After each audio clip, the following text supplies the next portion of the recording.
लेकिन पहले आपको लखनऊ से आई एक तस्वीर में दिखाता हूं। मुख्यमंत्री योगी आदित्यनाथ, अच्छा इस तस्वीर के बड़े मायने हैं। योगी आदित्यनाथ जी थोड़ी देर पहले लखनऊ के मेदांता अस्पताल में श्री राम जन्मभूमि तीर्थ ट्रस्ट के अध्यक्ष महंत नृत्य गोपाल दास से मिलने के लिए पहुंचे हैं। उनका इलाज यहां पर चल रहा है मेदांता हॉस्पिटल में और अध्यक्ष यही हैं ट्रस्ट के। मुख्यमंत्री योगी ने महंत नृत्य गोपाल दास का इलाज कर रहे डॉक्टर्स से उनका हालचाल लिया, पूछा है, हेल्थ अपडेट लिया है और डॉक्टर्स ने मुख्यमंत्री योगी को बताया है कि महंत जी की कंडीशन में लगातार उनकी निगरानी की जा रही है और फिलहाल इन्फेक्शन कंट्रोल में है। आपको बता दें, महंत नृत्य गोपाल दास पिछले 5 दिनों से आईसीयू में थे।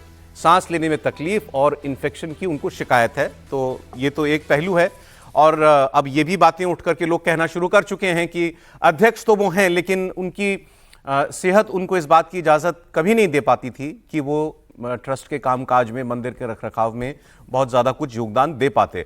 और अब ये जितना पिछले 1 महीने से हंगामा आप देख रहे हैं, उस बीच ये मुलाकात और ये तस्वीर जो है ये बहुत महत्वपूर्ण है। जाहिर है खबरें तो नृत्य गोपाल दास जी की पहुँचती रही होंगी, उनको मालूम होगा क्या कुछ हो रहा है और दुनिया में क्या बातें हो रही हैं, राम मंदिर में जिस तरीके से चोरी हुई उसको लेकर के। तो ये एक तस्वीर अभी भी आई थी, इसकी आगे हम लोग बात करेंगे। फिर आपको मैं बताता हूं कि जांच में इस वक्त कैसे रफ्तार आई हुई है और जांच पुलिस की और एसआईटी की रडार पर कौन कौन है। खासकर 3 नाम, चंपत राय, अनिल मिश्रा और गोपाल राव। जांच एजेंसी सभी से पूछताछ कर रही है। एसआईटी को एक्सटेंशन मिला है, कल दूसरे दौर की पूछताछ हुई अनिल मिश्रा और गोपाल राव से। उनसे आज भी पूछताछ हो सकती है। एसआईटी एक बार फिर राम मंदिर परिसर में है। कल एसआईटी ने अनिल मिश्रा और गोपाल राव से बंद कमरे में करीब 5 घंटे तक पूछताछ की थी।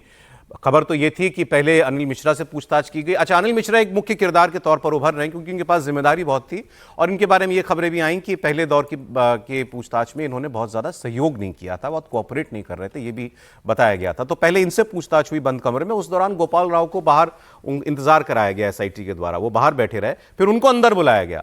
फिर 2 घंटे तक इन दोनों से जो है पूछताछ एसआईटी करती रही है।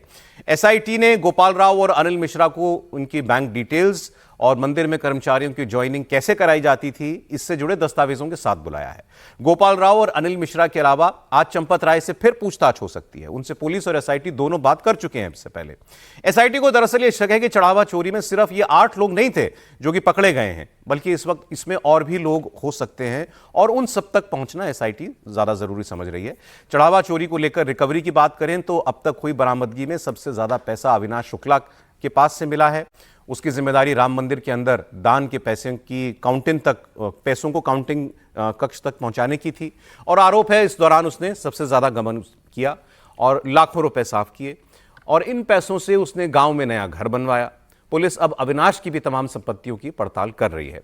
चंपत राय की करीबी टिन्नू यादव से भी पूछताछ की जा रही है। मैं आपको केशव मौर्य जी का बयान दिखाता हूं। केशव मौर्य दरअसल ये कह रहे हैं कि ये तो ठीक है, चोरी हुई, लोग पकड़े भी जा रहे हैं, लेकिन जिस तरीके से इस पे एक पब्लिक डिस्कोर्स किया जा रहा है, सार्वजनिक बहस का मुद्दा बना दिया गया, इतना बड़ा मामला भी नहीं है। वो अभी सुनते हैं, लेकिन अभी तक की ये जो एसआईटी की जो दूसरे दौर की राउंड की जो पूछताछ है, इसके बारे में बात कर लें। त्रिपाठी जी, पुलिस कर रही, एफआईआर हो चुकी, गिरफ्तारियां हो गई, रिमांड भी हो गई, पुलिस की पूछताछ जारी है। एसआईटी को एक्सटेंशन मिलना और दूसरे राउंड में पूछताछ में आकर फिर इन 3 मुख्य किरदारों से दोबारा बातचीत होना, ये क्यों अहम है? एसआईटी और पुलिस का रोल अलग अलग समझना चाह रहा हूं। देखिए, पहली बात तो यह है कि जो स्पेशल इन्वेस्टिगेशन टीम, जिसको कहा गया कि चूंकि एफआईआर नहीं है तो स्पेशल इंक्वायरी टीम है, तो सही मायने में जिस दिन एफआईआर हो गई उसके बाद एसआईटी असली एसआईटी बनी। पहले तो ये था कि वो जांच कर रहे थे, लेकिन क्या उनको वो संविधान के तहत, भारतीय न्याय संहिता के तहत वो अधिकार, वो दायरा था? तो शायद वो नहीं था। अब चूंकि एफआईआर हो गया तो उसमें कोर्ट का प्रोसेस भी जुड़ गया, पुलिस जुड़ गई, जांच जुड़ गए, एविडेंस को पुख्ता करके रखा जाएगा। क्योंकि जब पहले चंपत जी ने रिकवरी कराई थी वो भारत के कानून के साथ नहीं थी। इसको एकदम स्पष्टता समझिए। जब ये समझेंगे तब समझ आएगा कि एसआईटी का आपका रोल क्या है। चंपत राय, अनिल मिश्रा और गोपाल राव, उनसे बहुत ठीक से पूछताछ होनी बहुत जरूरी है। क्योंकि पहले जो था, पहले चरण में वो सारी चीजें सामने आई। वो 8 लोग जो पता नहीं कैसे दुस्साहसी लोग थे कि उसके बाद भी वो घूम घूम कर मीडिया में बयान दे रहे थे, यूट्यूब पर जा रहे थे, उनकी गिरफ्तारी हो गई। उनमें से एक से जेल में पूछताछ हो रही है, उनकी संपत्तियों की जांच हो रही है। और मेरा मानना है कि कई बार हम जैसे कहते हैं ना, तो एसआईटी अगर देखे कि वो पैसे से ही घर बना है, जैसे एसआईटी पूछेगी ना तो एक बार बार कहा जाता है मनी ट्रेल, ये ईडी के मामलों में हम लोग खूब सुनते हैं। तो यहाँ कोई हवाला तो नहीं, यहाँ तो सीधे चोरी है। तो मनी ट्रेल अगर मिलती है और ये जितने ये मिश्रा, यादव या जो भी लोग हैं उनके जिसके भी घर तक पहुंच रही है, मेरा सुझाव है कि ये इस बार बुलडोजर नहीं चलना चाहिए, नहीं चलना चाहिए।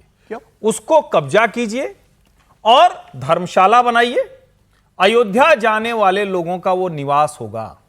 ये जो बुलडोजर चला देते हैं ना, जैसे एक जगह था हमारे प्रयागराज में, वो बुलडोजर चला था अतीक अहमद की संपत्तियों पर, तो उस पर क्या था, प्रधानमंत्री गरीब आवास योजना के घर बने थे कि भाई ये कर दिया, ये अच्छा है। मेरा ये मानना है कि जब आप बुलडोजर चला के सिर्फ ध्वस्त कर देते तो वो टीवी के हेडलाइन में अच्छा लगता है, हम लोग डिबेट में भी कहेंगे अरे वाह योगी जी ने कमाल कर दिया। लेकिन कमाल कब होगा? कमाल तब होगा जितना राम भक्तों का चंदा गया है वहां पर आप धर्मशाला बनाइए, राम जी के नाम पर वो बनाइए और उसको उन लोगों को बाहर कीजिए, बेदखल कीजिए। वैसे बुलडोजर की कार्रवाई की तैयारी हो रही है। मैं फिर कह रहा हूं, ये अनुकल्प मिश्रा और कुछ मिश्रा जो हैं, इनके घर नहीं सबके घर पे चलाइए। लेकिन मैं फिर कह रहा हूं कि ये सामान्य घटना नहीं है और मैं इससे सहमत नहीं होता हूं कि इस पे इतनी चर्चा क्यों हो रही है। अरे भाई इस पे चर्चा होनी ही। एक बात सुन लेते हैं, चलिए ना, केशव जी का बयान सुना दीजिए। केशव मौर्य कह रहे हैं कि इतनी सार्वजनिक चर्चा की क्या जरूरत है, जांच हो रही है।